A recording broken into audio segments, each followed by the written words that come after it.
Welcome to Doing What Works, Exploring the Blue Economy, a podcast series that dives deep into the vast potential and challenges of the blue economy. I'm your host, Ashanti Blaize-Hopkins, Interim Associate Dean at Santa Monica College's Center for Media and Design. Together, we'll navigate the uncharted waters of this exciting and rapidly growing sector. Joining us on the podcast today is someone who has been involved in the blue economy way before the term was even coined.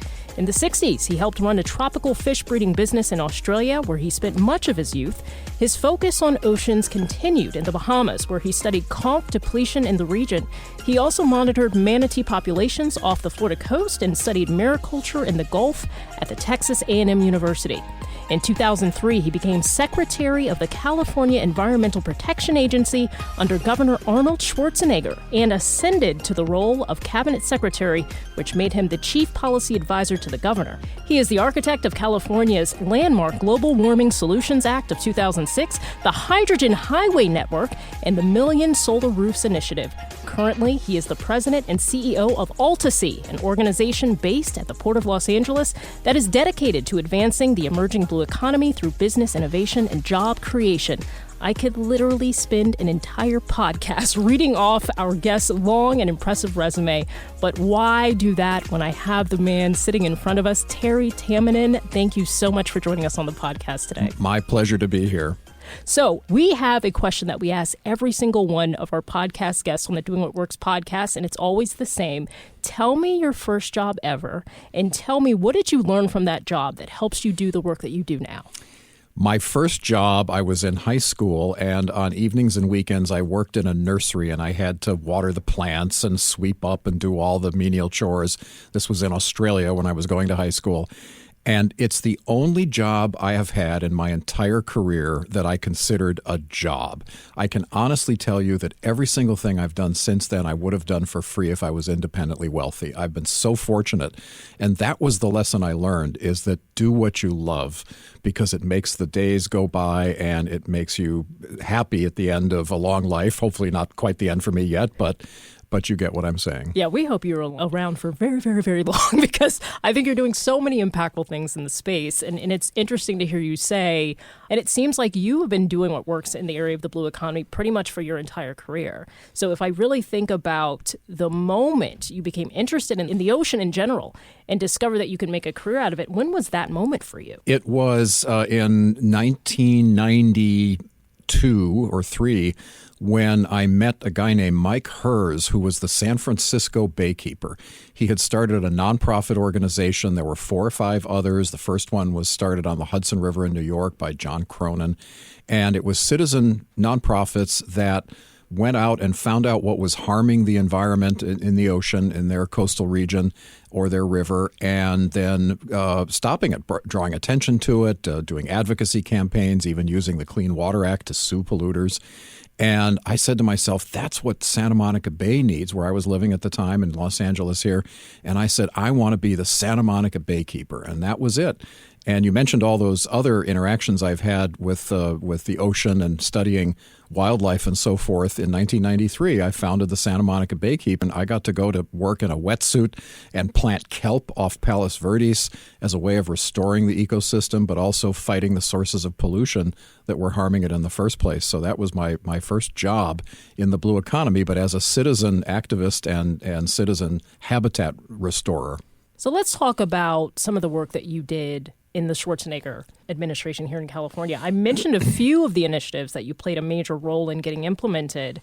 Did you take the role of Secretary of the California Environmental Protection Agency knowing that these were the kind of policy issues you wanted to champion, or did that evolve through time as you kind of got your footing into the role? So this Austrian movie star bodybuilder decides he wants to run for governor. This is like the beginning of a bad joke. But in fact, that's what happened when Gray Davis was facing a recall, you may remember, in 2003. And Arnold threw his hat in the ring, and I was introduced to him by Bobby Kennedy Jr., who had been one of the other leaders in that waterkeeper movement. We were working together, starting waterkeepers all over the country. And Bobby said to Arnold, as you know, Bobby's related to Maria Shriver, who was married to Arnold, said, listen, I know that you are an environmentalist at heart, but most people just see you as an action hero blowing things up and driving a Hummer.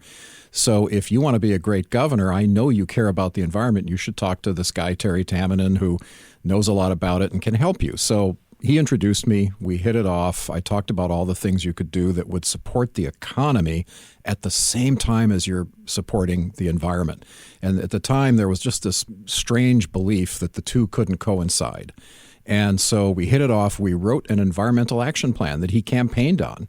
And that's where all the ideas came from. We sat down and worked together on what were the things we'd want to accomplish, including tackling climate change as if we were a separate country, including setting aside millions of acres not only on land for habitat preservation, but in the ocean, marine protected areas, and including developing a lot of these blue and green jobs, because that would be the way to try to break this divide, which tends to be a left-right divide about, well, is it the environment or the economy, when in fact it can be both. I think, and it has to be both, really, especially here in Southern California. You can't really do one without the other, or talk about it in ways where the two aren't intertwined, right? Well, that's right, and for good reason. I think we've started to realize globally that we're simply going to run out of all of these resources that we used to take for granted, which includes not just, say, forests and trees and wood and minerals and so forth, but also clean air and a habitable climate. And the ocean, which because of our carbon pollution, we've actually started to impact dramatically, and 2/3 of the planet is covered by ocean, not land, and it sustains half the world's population in terms of its source of food, protein, and so on. And if we kill the ocean, we're literally killing ourselves. So I think our laws, our environmental protection laws, have started to realize that, and certainly more and more people do, that when you're going to develop something, that you've got to take the environment into consideration. But in 100% of the cases, it always makes things better for jobs, for people, for the community, even for profits in a company. Let's switch gears a little bit. So you spent that time under the Schwarzenegger administration doing that very important work, shifting to AltaSea. Can you tell me how AltaSea came to be in the first place, and what makes that operation and that organization so unique in this space? You know, I'm so excited. This is, again, an example of where I would go to work for free if I could afford it. Don't tell my board that. Right. But the fact is that it's almost the culmination of all the things I've been doing in my career, because it brings together the nonprofit side, obviously the citizen activism side, the business side. Since I left the Schwarzenegger administration, I've been working in both the green and blue economy with investment firms and technology firms and the UN Green Climate Fund and others to try to help the world do what California has done in terms of sustainability and clean energy and so forth. So here we are at AltaSea, where I get to do all of that right in my own backyard in San Pedro in the port of Los Angeles. And so about 8 years ago, long before I got involved, there was the Annenberg Foundation and our founder, Jenny Crusoe, and others who got together. Our current board chair, Geraldine Natz, was at the time the head of the port. And they all got together and they said, what are we going to do with this 35-acre historic campus that's called City Dock Number 1? It was literally the first place that ships could dock and offload cargo in Los Angeles, and had long since become irrelevant because of container ships and cruise ships and all those things. So what are we going to do with this? And they envisioned a place where you could educate kids K through 12 about the importance of the ocean, where you could then do job training for the blue economy, hopefully get some of those kids to be excited about the job opportunities, but then importantly to incubate and accelerate and develop the businesses in the blue economy. And so the nonprofit was created, a long-term lease was put together that essentially is free to AltaSea as long as we raise the tens of millions of dollars to renovate these 110-year-old historic warehouses on this campus into this modern blue economy hub, and which we're doing, and then, of course, educate and engage the public as well.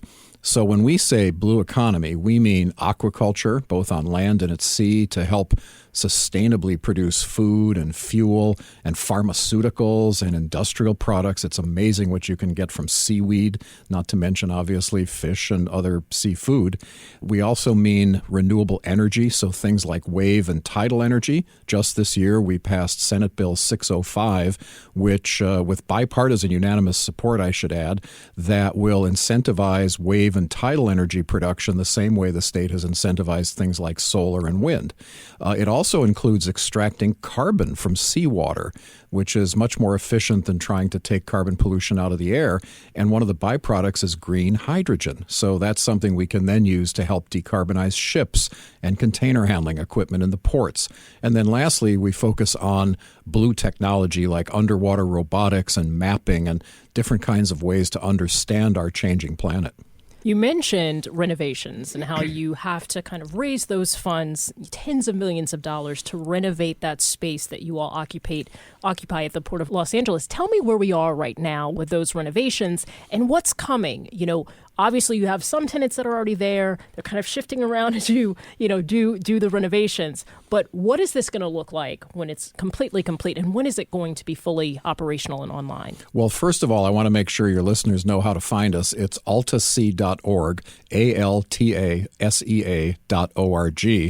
And we will update everybody there all the time. And I have to tell you, I go into work every day, and it's literally different for me every day. I say, wait a minute, where did that come from? We have so many exciting things going on, even before the renovation began. But right now we're in the middle of this tens of millions of dollars of renovation where 180,000 square feet of these historic 110-year-old warehouses will be modernized with modern plumbing and electrical and restrooms and offices and those things, but also maker spaces. In other words, where researchers can come in and set up water tanks or underwater robotics design centers or whatever it might be, and then work with the companies that will spin those out into technologies and companies, which then, of course, creates jobs. And so we've already started. We have, for example, the University of Southern California has a kelp lab. There's about 50 500-gallon tanks, looks like a jacuzzi farm, and they're all bubbling, and there's grow lights on top of them because it's indoors. And you look inside, and here's all these different forms of kelp and seaweed growing, and they're learning which types of these kinds of seaweed will survive in a warming ocean because our planet is changing, and which ones will extract more protein or more fuel if you're trying to get that out of those fast-growing plants. We have a hatchery for mussels, clams, and oysters called Holdfast, and that's a for-profit company. They produced this year 500 million baby mussels, clams, and oysters. Wow. Now, not all of those will survive, but the ones that do, they send out to oyster farmers and mussel farmers all up and down the state and the West Coast to be turned into food, which is really exciting. We have Bob Ballard, who found the Titanic. He builds his underwater drones and various kinds of mapping devices and tests them at AltaSea and then sends them out to the Nautilus, his vessel, where he teaches more about the undersea world, but then also explores and looks for more scientific discoveries as well as more Titanics.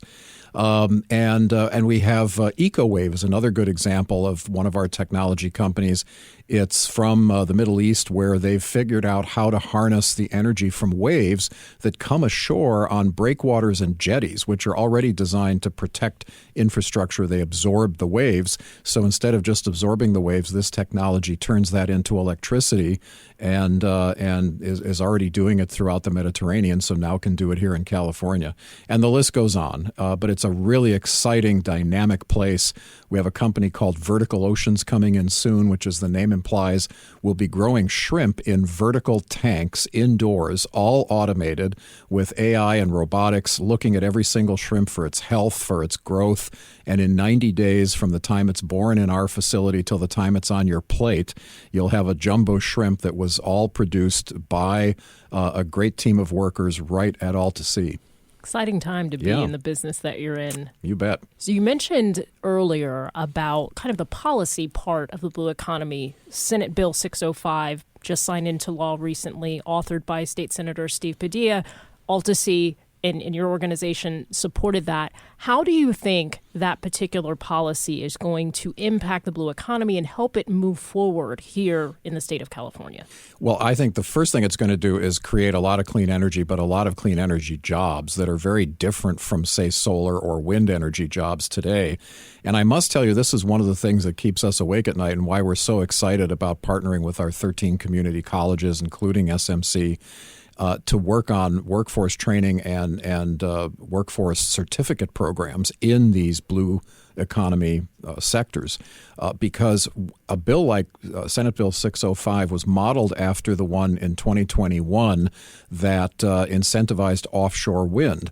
Well, 2 years later, there's 300 or about $750 million of offshore wind leases that were authorized in California, and a whole wind energy sector that grew overnight. Well, the same thing is going to happen with wave and tide energy because of Senate Bill 605, and we don't have the trained workers. So we need people to come and get into these exciting jobs of designing and deploying and maintaining and innovating. There's so much innovation. 30 different wave and tidal energy companies are part of our coalition already that are informing the state about how to draft this policy and how to make it probable for them to be able to succeed in California. And so, again, it's all about the jobs and the workforce opportunities that will accelerate this. With innovation often comes additional companies and organizations that are getting into the space. I know that permitting has been a challenge here in the state of California, with some companies waiting 2, 5, even 10 years to be able to go through the process. What do you think needs to happen to streamline the processes that are already in place to make sure that as this blue economy starts to expand, we can have more innovative companies and organizations being able to set up shop and start their production and processes in the state of California? The first thing we need to do is have a place like AltaSea, and not to be too self-serving, but because it's a place where you can bring the parties together, show them what's possible. You know, for example, if we had just brought to Sacramento the one company I mentioned, EcoWave, that's at our site, and said, hey, there's this great wave energy company that wants to come to California, they'd say, okay. But when we brought 30 companies that are innovators from all over the world, they said, all right, that deserves a new law and streamlined permitting and perhaps financial incentives and so forth. So I think by bringing the parties together, showing policymakers, the community, that's really important. Our work on hydrogen is one of those things where there's a lot of people skeptical about how is it produced and does it go boom in my community and things like that. Will it be safe? Will it be good for jobs? So we hold community exercises, community opportunities in our open houses and so forth to make sure everybody understands these technologies and can be part of it, and that we hear their concerns and we can address those concerns, because that's usually what stalls out permitting and projects. And I think it's also important to use a place like AltaSea to bring the feds together with the state, because too often state agencies are saying, well, go talk to the Army Corps of Engineers or go talk to this one or that one, and then the feds are saying, well, what does your state think? What does your Coastal Commission think? And the next thing you know, everyone's just going back and forth to different offices and nothing gets done. So I think, again, having a coalition that's organized by a nonprofit like us can make all the difference. Strength in numbers seems to be a way to move forward in many industries, but especially when it comes to the blue economy here in California. If I think about some of the innovations that four-year institutions and two-year institutions are doing in this space, it seems like there are things that are starting to develop that are going to help to train the future workforce that is going to be needed for these blue economy jobs. Santa Monica College, for example, has an aquaculture certificate coming online in the spring. If you look at programs like that and certificate programs like that, what types of skills do you think students need to master in order to be able to get jobs at either AltaSea or other organizations that might inhabit AltaSea as tenants? And what do you think the benefit is of kind of starting at the community college level to educate, students about what's happening next in the blue economy space? I'd say the first thing is community colleges tend to be much more close to the ground, so to speak. Nothing against our four-year colleges or private universities or other institutes of higher learning, but there are a certain amount of kind of ivory tower and theoretical academic qualities to some of those universities and classes. I think the mere fact that, for example, as you mentioned, SMC has a certificate program where a person can come out of high school with some STEM classes, go through a less than 2-year certificate program, come out with a certificate that qualifies them to get a great job. That's real on the ground, roll up your sleeves and do something with that education. Now, that doesn't stop them from then going on to a 4-year degree or something additional once they find their passion and they find the jobs they would do for free if they were independently wealthy. And I think the opportunity exists to also harness what's already there. So, for example, our communities around the ports in San Pedro and Wilmington and Long Beach, these are typically very underserved communities and that are often downwind of refineries or, of course, the pollution generated by ships in the ports. So they get underserved in many ways, but because of automation in the ports and containerization, the longshore workers, the manual laborers that used to unload ships are far fewer now. It doesn't take as many people to do those jobs, and yet the skills are there. The same thing is true of the fishing industry, which has been decimated because of overfishing and various other challenges, and the food preparation business. It used to be that there were canneries for tuna and other fish right in the port of Los Angeles. Those are all gone, but the skills are still in the communities, sometimes many generations that were doing those jobs. So here's a chance for those folks to go to a community college, maybe change careers. Might not just be kids coming out of high school. This could be somebody who has always wanted to work in and around the ports in their own community. Here's a chance for them to learn how to do that. And then to answer the second part of your question, I think while it's important to understand the nuts and bolts of things like literally nuts and bolts of how do you attach a wave turbine to a jetty so that it can generate electricity and how does all that work, what's the engineering, we also live in a digital world. And I think, for example, with our underwater robotics, even with the thing like I mentioned with Vertical Oceans growing shrimp in a warehouse, it takes artificial intelligence and cameras to look at every single shrimp and tell you its health and its growth cycle and how much food to give it and the rest of it. So that kind of thing takes a lot of digital knowledge. And so young people today, even older people that are interested in computer coding and computerization and artificial intelligence, don't think that just because we're talking about things like wave energy or aquaculture that doesn't include you. It certainly does. I mentioned early on when I was introducing you that you've been really a part of the blue economy even before it was a term that had a name. And if you think about the length of time that you've kind of seen the evolution of what the blue economy has become and what it will become, what is your dream state for the blue economy? What does it mean for you? If you had a magic wand and you could just, doop, this is what it's going to be and this is what it needs to be, what does that look like for you? I'd say the number one thing is a balance between protecting and restoring the ocean and harvesting sustainably from it, because we haven't done that. And as you probably know, many of your listeners may know that the excess carbon pollution we've been pumping into the atmosphere for more than 100 years, about a third of that has been absorbed by the ocean, and it's turned it more acidic. We literally, as human beings, we literally are powerful enough and frankly stupid enough to have changed the very chemistry of the ocean, the thing that covers 2/3 of this planet and gives us most of our oxygen and various other aspects of life, controls our weather and you name it. And we've got to reverse that. We have to figure out ways to do what's happening at AltaSea. We're the only place in the world where 3 universities are testing and demonstrating how to remove that carbon pollution from the ocean and in the process create green hydrogen that, as I mentioned before, can be used to decarbonize shipping and goods movement. But we've got to restore the ocean at the same time as we're using it. And so any kind of aquaculture offshore needs to be restorative or regenerative and not just extractive. And then again, we can do much of that on land. As I mentioned, whether it's shrimp or other kinds of what are called recirculating aquaculture systems or RAS systems, that's a whole new group of technologies that's waiting to grow and can be located anywhere. It doesn't have to be on the coast. It could be in Bakersfield. What would be, you think, the biggest hurdles or challenges to getting to that dream state? And do we have any room for any missteps? Do we have any room to get this wrong? Well, no, I don't really think we have a whole lot more time left. I think the climate disasters we're seeing every single day. I was having a conversation with my insurance broker the other day for my home, and they don't want to renew my homeowner's policy when it comes up next spring because they're leaving the California market because of climate change and the number of catastrophic fires and floods and other costs of doing business in California. So they're literally leaving the state.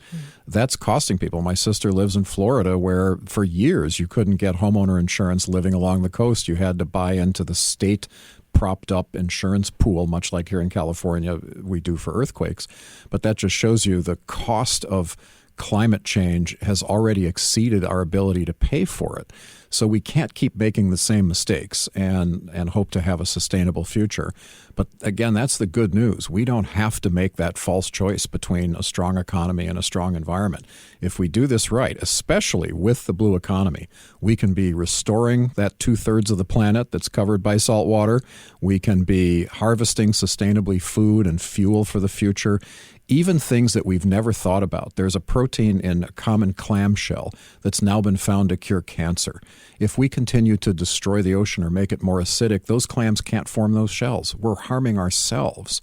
We have the ability to heal ourselves and our planet by treating the ocean sustainably and then using it sustainably. We have a lot of wiggle room to be able to do what works. We just got to kind of do it, right? Get on with it, exactly. And I think it starts with podcasts like this, to be honest, because you're telling more people about the blue economy, why the ocean is important to them, even if they don't live anywhere near it, and that this is really the key to life on our planet. Terry Tamminem, thank you so much for sharing your thoughts and insights with us today. And thank you for joining us on this incredible journey through the blue economy. We hope this episode has inspired you to explore further and learn more about this vital sector. If you enjoyed doing what works exploring the blue economy, be sure to subscribe to our podcast and leave us a review. Stay tuned for more exciting episodes that push the boundaries of knowledge and open new possibilities. Until next time.